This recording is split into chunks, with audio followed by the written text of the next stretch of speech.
Yeah, it's been obviously the Test series went really well.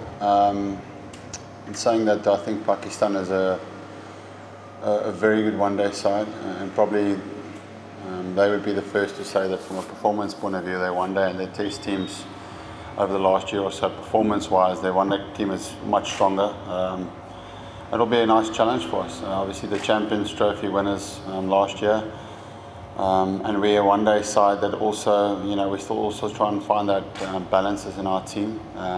With Quinny and Dale not here in the first two games, it actually gives us an opportunity to make sure that we can look at what else we need to look at, which is important.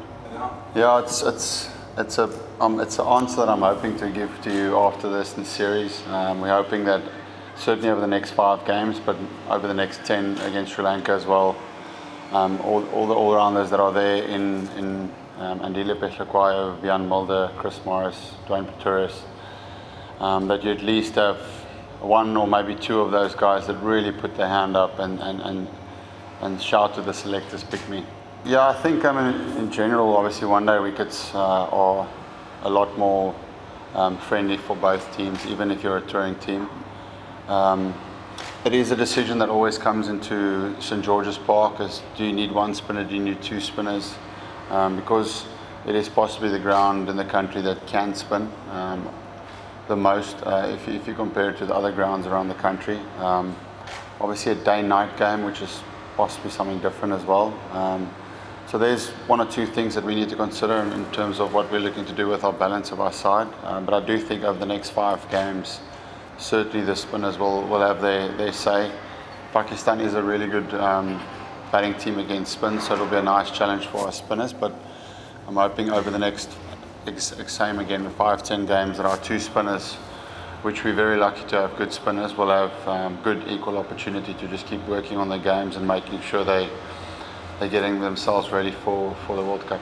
I think it's difficult for me to say right now, but if it's a case where we still feel we need answers in terms of the balance of the side, then possibly one guy who is probably already nailed on a spot for the World Cup may have to give opportunity for someone else. But in saying that, if the guys get an opportunity and do well, then it's easy just to keep them on the side and for them to use that opportunity that they get to put their name in the hat. So yeah, it's good too. Obviously we've got some new faces. Rassi is new into the one-day side. Was impressed with him in that 1 or 2 games that he played for us in the T20 side. But it was just really hard to try and fit him into the Australian squad, because there's a lot of competition for the batters. There's a lot of options available. And then he had a great Zanzi League. Yeah, he's been knocking on the door very hard. So it's a great time for him to get an opportunity after all the runs that he scored. And the same thing with Dwan. Dwan has come off a South African record of Test wickets in a series. So from a brains trust point of view, we're continuously looking at X-factor players in the sense of our bowling attack. So Lungi, Dale, KG are fantastic seamers, and they pick themselves. But possibly as 1 extra backup seamer, we've got some nice pace bowlers in our country. Dwan Willefeer, even Norkeo bowled really well in the Mzansi League. Is still someone's name that we're also looking at. Patterson is a different kind of bowler. He's more of a swing bowler, but it's that extra bowler, I think, is certainly if something had to happen to one of those bowlers in the World Cup, that we would have someone with a bit of pace would be nice. Yeah, sure. I think generally how those things work is,